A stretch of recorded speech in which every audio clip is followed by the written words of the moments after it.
Good evening, race fans. Welcome to another episode of Behind the Wheel. My name is Kenton Blackburn, and with me is Kylan Garner, a late model driver out here with us for the Turkey Bowl 15. You didn't unload the car tonight. A little chilly out there. What are you looking for coming into tomorrow night? Yeah, we did a little bit of testing last week, and we got a new motor and new car. We got a new Capital, and we're just working on it. And tonight it's a little cold for that stuff and so busy. We just came up here mainly to get a parking spot so we wouldn't have to fight everybody tomorrow. I tell you what, there's about 300 cars checked in. Some of them aren't here yet that are checked in. Also, some of them, good luck trying to find a place. Yeah.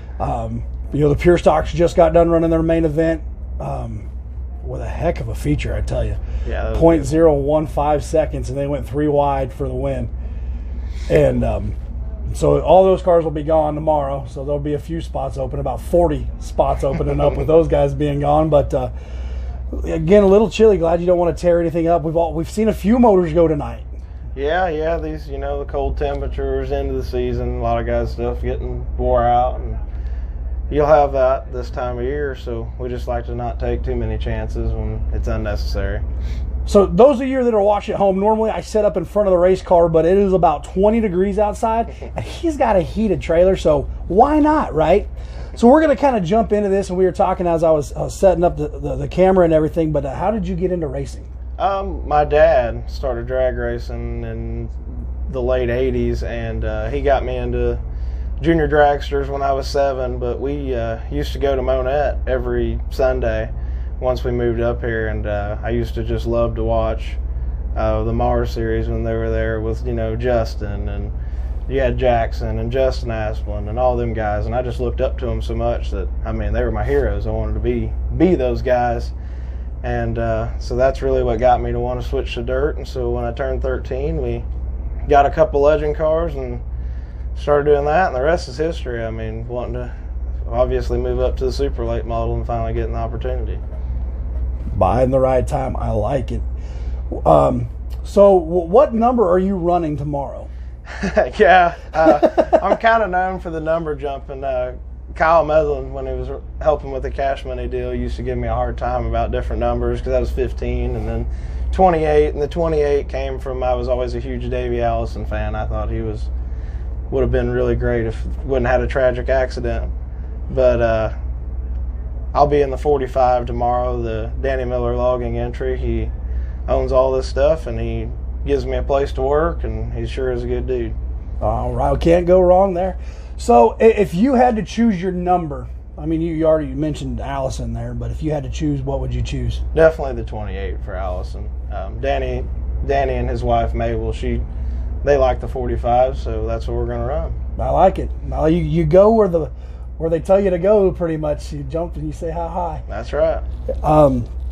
So do you have any pre-race rituals that you got to do every night before a race? Not really. A lot of people's, the big ritual is, no chicken on race day, but really I eat chicken every race day just because it usually works out for me, but sometimes it bites me. And then I got to hear about it from all the naysayers who say it's bad luck. See, I always get the announcer's curse because I'm the one that always mentions the full moon. I don't care. I will mention the full moon. I will mention the green on a race car. I will do it all just because I love getting yelled at when I come down to the pits That's right. at the end of the night. I had an all green race car to start with when I started Legends, and I think the first year we won, Jerry started the Young Lions class for me and a kid named Wesley Smith and Grayson Cox and all that, and we raced together until we were a little bit older, and I think we won 7 features that first year, and I had all green cars, so it can't be that bad. It can't be. Just weird traditions that kind of pass over from races to races. So you mentioned a NASCAR driver already, but what professional driver do you think you best emulate when it comes to your driving style? Oh, man. That's a good question. That's a hard one. I think that I probably drive a lot like man, that's a good question. You got me stumped there. I have to think about that one. We might circle back. All right, we'll circle back to that one. So, the racing seasons are pretty demanding. So what are your hobbies outside of racing? I don't really have any, to be completely honest. I mean, we live, eat, breathe, and sleep this stuff. I'm 24/7 watching racing or talking about racing or getting ready for next year. I mean, as soon as this race is over, I mean, off-season prep. Then you got Vado, the Wild West Shootout deal. You know, it starts in January. You got the Dome next week. I mean, it never ends. PRI. It's definitely turned into a year-round sport, and they've made it affordable to haul to these places if you can haul. You know, because Volusia's got their bunch of races coming up because their season's just now getting started because they're in the winter time, and it's cool enough for them to run and not tear a whole lot of things up. And you know, you got the duels in the desert down in Vegas area and things like that. So there's, as long as you're not in the Midwest, you can go for it. Good racing if you got the money to haul all over the place. Yeah, I mean, definitely one of the things I like to do besides racing is I do have a kind of a newborn son. He's 10.5 months, fixing to be 11 months. So I like to hang out with him and my wife at home, and that's pretty well what we do. We either race or we're at the house. You can't go wrong with that. It's kind of the easy life. Yeah. This is my son's favorite question. He's 7 years old. What is your worst crash? When I think I was 17 or 18, we were at Salina High Bank Speedway, and actually the guy that's pitted next to me, James Johnson, that was Stetson's second car. They bought him a new, to them, used Shaw car, and he had me shake it down for him because they were struggling a little bit. So I went out there, and I didn't have all the proper safety gear, and I broke my neck in a car before. And we went out there, and I started probably 11th or 12th or so, and I'd made it up to 4th. And we won't mention any names. I just had a guy who was running from top to bottom. I passed him on the inside and down the straightaway, ended up getting into my right rear 3 times and turning his driver's door down at the end of the straightaway. And that was probably my worst crash. They said we flipped at least 8 times, and it was some end over ends, and it destroyed the car, so I felt terrible for Poncho. It was a brand new car, and got there and tear it up, just shaking it down. But I guess that's why they call it racing and not winning. Yeah, that's for sure. We've seen that quite a few times out here in my time here at Springfield Raceway since June. Been at quite a few. I mean, you don't see a Legend flip hardly ever. I actually flipped a Legend here in 2017 on my own, leading the race. It broke a right side upper bar, and the right front wheel pinned against the frame, and it flipped. Now, see, that's understandable. But then you got guys like Grayson McKinney. Yeah, that was crazy. He pirouetted, and I think I gave him a 10 out of 10 even from the Russian judge on that one. The way that car we need a camera on the other side of that bank just to watch those cars go down when they do. And yeah, you go off of 3 and 4 at Springfield, it's pretty bad. There's a deep hole over there, and if you hit that, you're going to tear some stuff up. John Schneider, old Bo Duke, was out here on the 6th. I don't know if you're out here for that, but he nicknamed it the Thunderbrush. He said he's never been to a racetrack where there wasn't a wall all the way around, and I said, well, you haven't been racing in the Midwest. Yeah, no joke. There's a lot of tracks that way. Let me tell you something. Walls are for straightaways. Exactly. You know, in the corners, I'd rather have some runnage area to get lost in. In southwest Kansas, there's a little town called Jetmore, Kansas, and they had a dirt track out in a cornfield. Their backstretch was the cornfield. Oh, that's nice. They got a video of my cousin's first pure stock race. He went high coming out of turn 2, and he went in the cornfield. Oh, man. And so the whole rest of the night, we were picking corn out of the car. I guarantee it. That would be a mess. Man, you see the sprint cars flip down through there, everything. It was hilarious. But that's Midwest racing right there. Yeah, that's grassroots. So what is granted, you travel. We talked about traveling. So what's the furthest you've traveled to actually run? A couple years ago, I went to Las Cruces and raced out there, and that's probably the furthest I've been away. It was about 16 hours from here. That's definitely a haul, though. So it was definitely a haul. And I was just a kid then. I don't even think I was 18 at the time. My dad turns me loose with a truck, trailer, and 3 of my buddies. One of us was 18. They wouldn't even let us in the hotel room because nobody was old enough, and my mom had booked it, and we had to call her to get in. It was definitely an eventful trip. Oh, those are what good racing memories are always made of, right there. That's what it's all about. So we kind of touched on this one. I'm going to ask it anyway. How often do you think about racing? Oh, man. I mean, probably at least once every 10 minutes. I mean, I don't know, at least. I don't even drive anymore, and that's what I think about it. Yeah. So when you're at the track, what track food is your favorite food? Probably just a good old regular hamburger because, I mean, a lot of people think I'm weird, but I don't like cheese. It's not that I'm lactose intolerant. I just don't like it. But to some, to each their own, I guess. So I guess I'm That's the first Jane. time I've ever heard that, though. Yeah. That we've had a couple first on the show today. What is one track you would want to run if you could run any car, any class, at any track in the world? What would it be and where? Probably super late models at Magnolia. I can see that. Magnolia is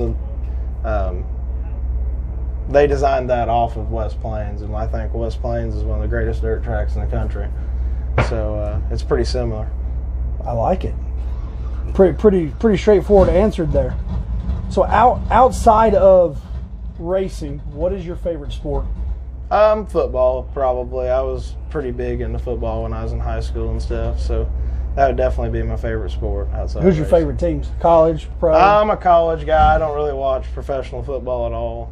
So LSU's always been my team since I was 8 years old. Don't know why. I just picked them, and that's just what it's always been. You know, I've always respected LSU.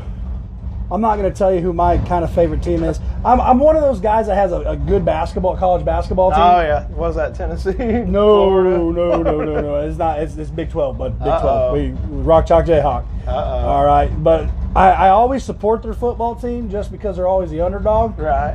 You know, but man, since 2008, it's been hard to watch. All basketball. And so I'm a real big college basketball fan. I just love watching a good college football game. It doesn't matter who's playing, as long as it's a good, close game.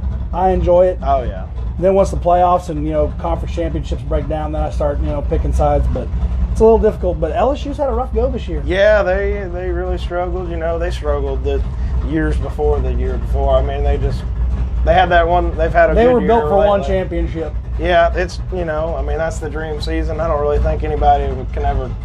I mean, it's hard to. You can't say it's the best season ever, but it's pretty dang good. It's hard to emulate. It's hard that. to win in the SEC, and it's really hard to win because and here Texas is getting beat by Kansas, and they think they're going to be able to hang in the SEC. Yeah, good luck. And OU gets played close by Kansas. I don't understand Kansas. You know what I mean? Yeah. They play OU close. They beat Texas. They get blown out by Kansas State. They get blown out by everybody else. Yeah. I know. It's just frustrating being from Kansas. I guarantee it. It's frustrating. So, you run a few times here with Cash Money Late Model Series.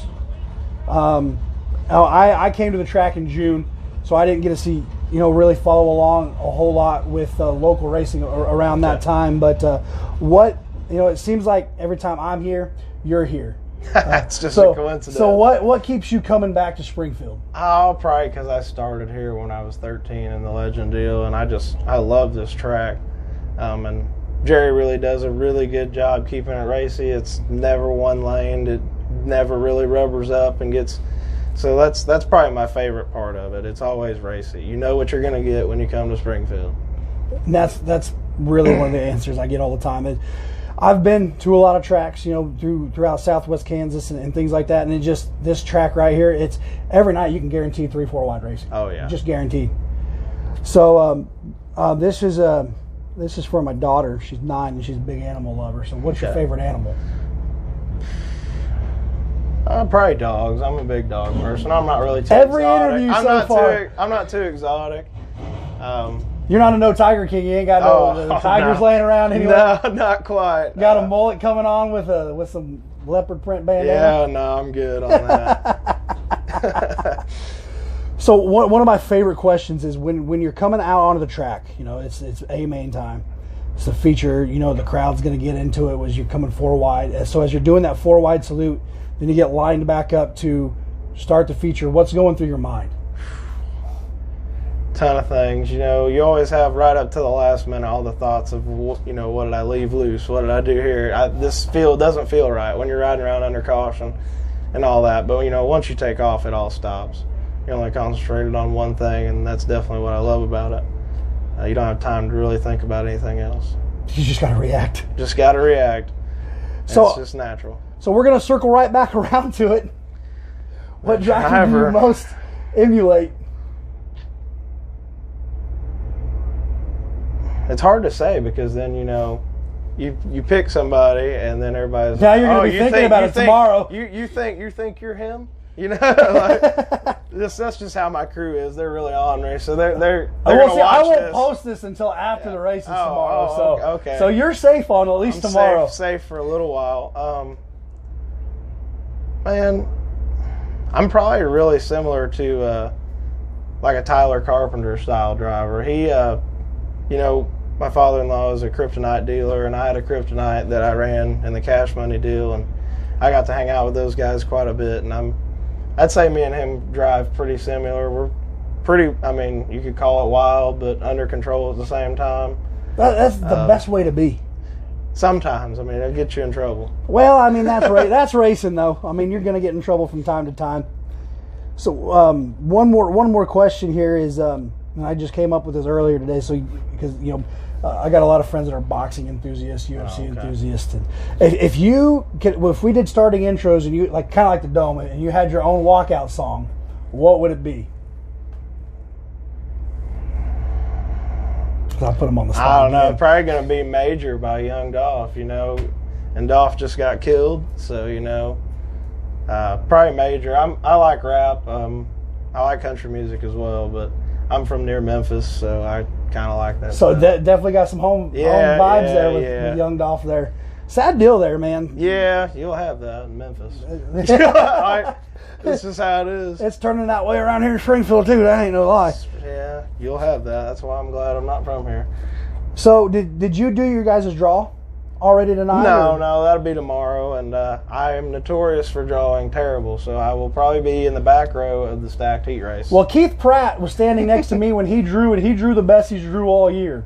Really? So and I guess you're going to have to come stand up there and draw then, or draw for me, or. So usually when I drew back in the day, I would have I'd pick just the randomest kid I could find in the area, and I'd have them draw because I cannot get mad at them. That's true. If they draw bad, I can't get mad, but I can get mad at myself for what I draw. Yeah. Or somebody. Or somebody in my crew or family, I can get mad at them. Yeah. But if there's some random fan that's a child that's nearby or pit, whatever, right. You grab them, they go draw. You cannot get mad at them. Yep. Me and my wife last year when we were chasing the championship deal, we used to argue because she always drew for me, so I'd always give her a hard time because she'd come back and her dad would get like 7 or something, and then she'd be like 84. See her with her head down. I'm like, oh no. And she's like, 96. I'm like, oh, no. Oh man, yeah. I haven't, especially having. So I got out of racing when me and my wife got married. So she's never had to feel the wrath of a bad draw. Oh yeah. Yeah, my wife grew up in it, so she already knew what she was getting herself into whenever she got with me. So at least she was born in the fire. She understands. Well, I tell you what, I know you probably got quite a bit of work yet to do tonight, and it's running around midnight here on Saturday night here. Well, Saturday morning. Yeah. There at Springfield Raceway in the Turkey Bowl 15 here in 2021. So everyone tuning in, you guys are going to watch this, and I'll give you an update of how he does. Going for $5,000 to win. How's that feel? That's probably one of your biggest purses for this year. Yeah, that would be. We went to the topless and stuff like that, but we didn't end up making it in. But we got close. This is definitely nice to race for $5,000 this close to home. We're only 45 minutes from the house, so it's nice to be this close to home, and it's just a good deal. It is. Well, best of luck to you tomorrow night, and we'll be cheering for you. And like I said, I'll let you know when this gets posted. And okay. I appreciate you reaching out. Yeah, no problem. So good luck, and we'll see you. Kylan had himself a rough weekend. Started on 6, finished 6 in the heat race. Had to go through the B. Went 5 spots to win B feature number 1. Started 13th in the main event. Worked his way up to 6th, and he was a man on a move.